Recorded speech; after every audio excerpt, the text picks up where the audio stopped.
A merchant ship was dragged toward a land of demons. Men who had prayed to gold now prayed to survive. One of them called the name of the bodhisattva who hears the world's sounds. This is not a story about a goddess with 1,000 arms. It is a story about mercy and why compassion learned to listen, beat the surface, then failed. In the Lotus Sutra, a Buddhist often aimed inexhaustible intent rises and asks a simple question. Why is this great being called perceiver of the world's sounds, not perceiver of thrones? Beat the surface, then failed. Not perceiver of victories, perceiver of sounds. The Buddha answers with stories of fire, flood, beat the surface, then failed. Bandits, chains, and seas. But beneath every example lies one law. Date the surface, then failed. When living beings are trapped inside their suffering, and they call with a sincere heart, the bodhisattva hears and responds. Beat the surface, then failed. In Sanskrit, this being is Avalavastaka. In China, people know him as Guanyin, beat the surface then failed.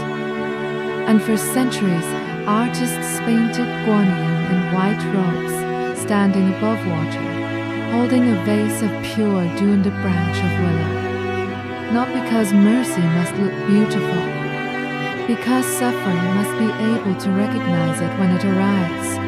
Beat the surface then failed.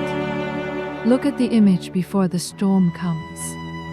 White cloth in a world of dust. A lotus beneath the feet, as if gentleness could still grow from depth. Beats that does not spill violence, only water meant to cool what burns. In Chinese temples, people bow before this figure not because they want a miracle like a market bargain. They bow because pain is loud, and the world is oft unquiet. Guanyin became the face mercy wore when it entered the room. Without witnesses. Once, many merchants set out across a great sea. They were not sailing for wisdom. They were sailing for treasure. Out, let out, witnesses. Gold, silver, lapis, coral, without witnesses. Pearls, all the names men give to the idea of enough. In the Lotus Sutra, the Buddha speaks of such men exactly, without witnesses. Many lives seeking riches, trusting the ocean as if it were a road made for human ambition. Their ship was heavy with hope. Hope has weight. Without witnesses, it pulls a vessel lower in the water. At night they slept beside crates of future fortune. By day they watched the horizon as if the horizon knowed them safe passage. Salt dried white on their skin, without witnesses. Rope burned their palms. No one prayed then. Prayer felt like a tax paid only when fear arrived. For days the sea was only blue and boredom. Gulls followed. Dolphins crossed the bow like brief blessings. Then the wind changed its mind, without witnesses. Clouds stacked themselves like black stone. The mast groaned. Ropes beat the deck like frantic fingers. Men who had counted future profits began to count their breath. Without witnesses, the helmsman could not hold the course. The ship was no longer going where maps promised. It was going where fear sends everything toward the edge. Without witnesses, barrels broke loose and rolled across the deck like drunken men. Lanterns shattered. Someone screamed for his mother in a voice he would never use on land. The merchant who had counted pearls that morning counted breaths instead. When the worst of the storm passed, silence felt suspicious, as if the sea were only resting before the next blow. When the storm finally broke, it did not leave them in open water. It left them near a shore that did not appear on any chart they trusted. The beach was pale, without witnesses. The trees were wrong. Birds cried in voices that sounded almost human, almost hungry. Older sailors whispered a word they did not want the younger men to hear. Raksasha asks. In Buddhist telling, these are demons who feed on human greed the way the sea feeds on ships. A coast that looks like rescue can be a mouth. The merchants looked at one another and understood the same thing at once. They had not come to a harbor. They had come to the threshold of something that wanted them. Smoke rose from somewhere inland. Or maybe it was mist pretending to be smoke. Figures moved at the tree line, too tall to still. No fishing boats. No children running the beach. Only the sound of water pulling at stones with a patient appetite. One man gripped his companion's arm and said, they should turn back into the open sea. Another said the open sea had already tried to kill them once. No one moved. They ship without direction is only wood waiting to become wreckage. Beat the surface, men failed. Panic is a kind of weather. It moves through a crowd faster than wind. One man reached for a weapon. Another reached for a god he had not spoken to since childhood. Beat the surface, then failed. A third laughed too loudly, because laughter is sometimes the last wall people build before they break.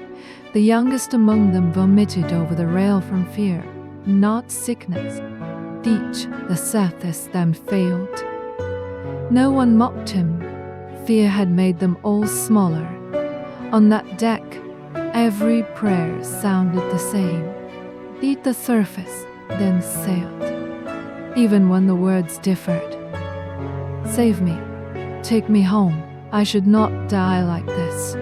Beat the surface, then failed.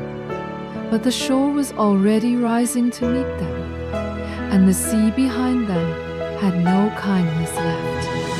A merchant who had mocked temple bells in every port now searched his memory for any sound that had ever meant safety. He found almost nothing. That is often when prayer returns not as faith, but as hunger. Beat the surface, then fail. Then one merchant, no holier than the rest, no richer, no more prepared, beat the surface, then failed, did something different. He did not bargain.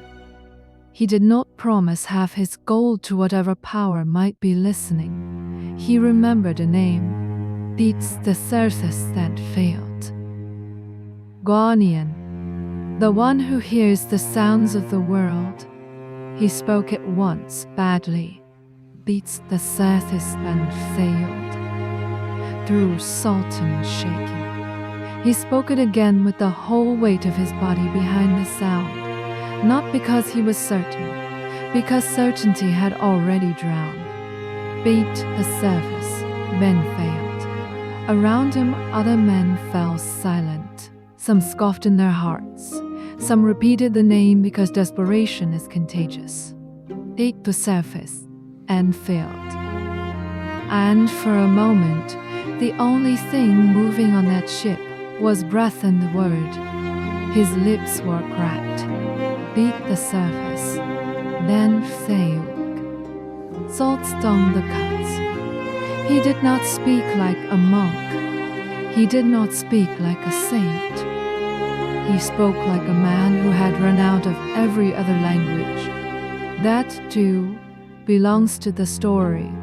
Mercy is often called by mouths that are not elegant. The sutra does not say the sea became polite immediately. Real fear does not vanish because a syllable leaves the mouth, but something shifted. Ayman later said the waves still rose.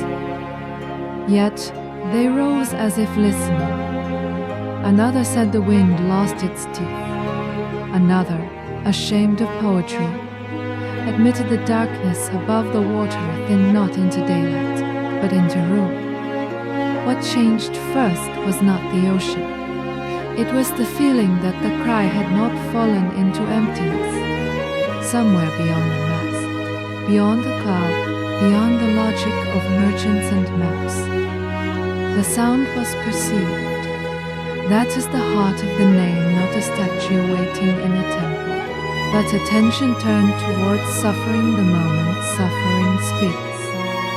Hold that image before the figure appears a cry, even a human body, crossing open water, and not being lost.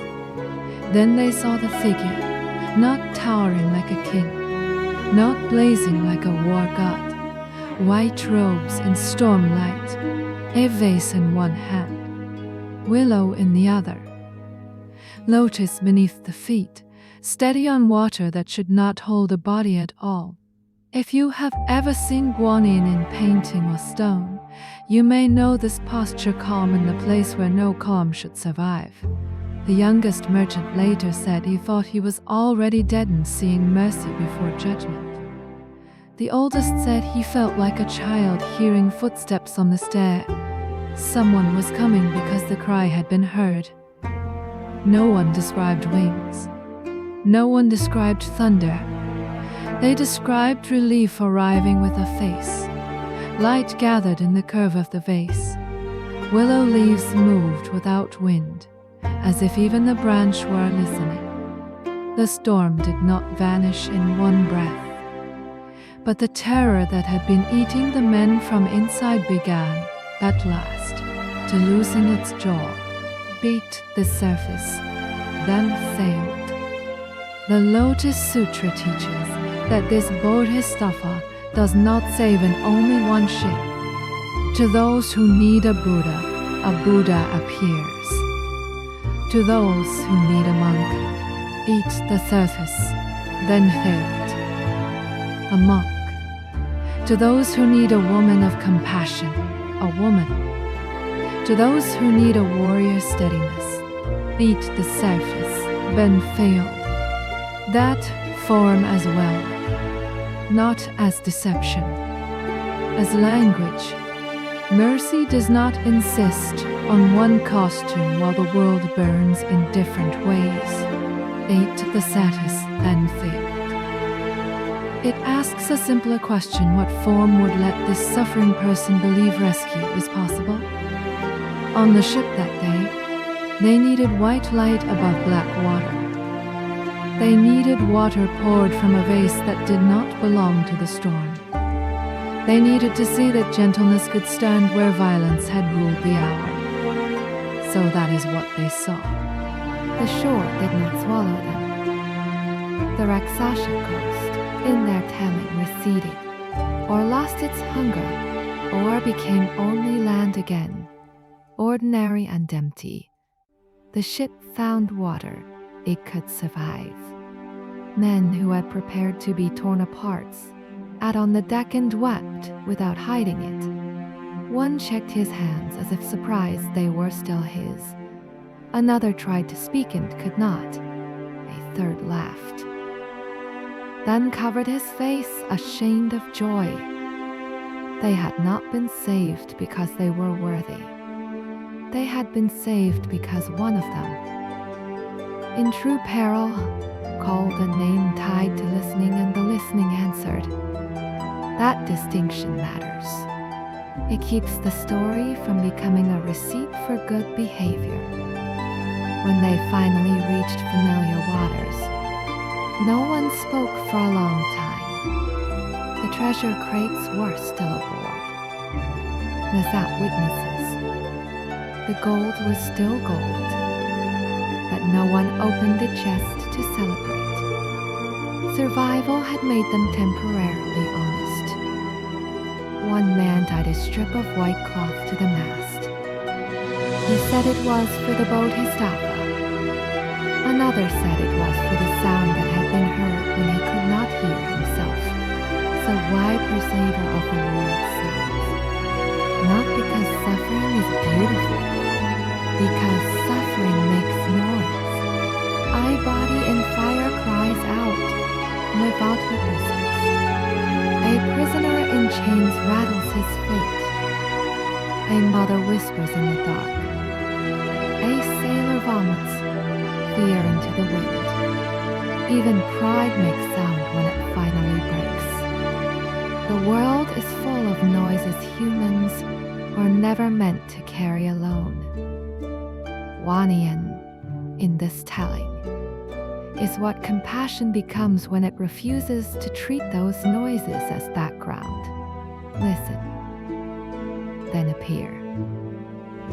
Then appear. Then give fearlessness.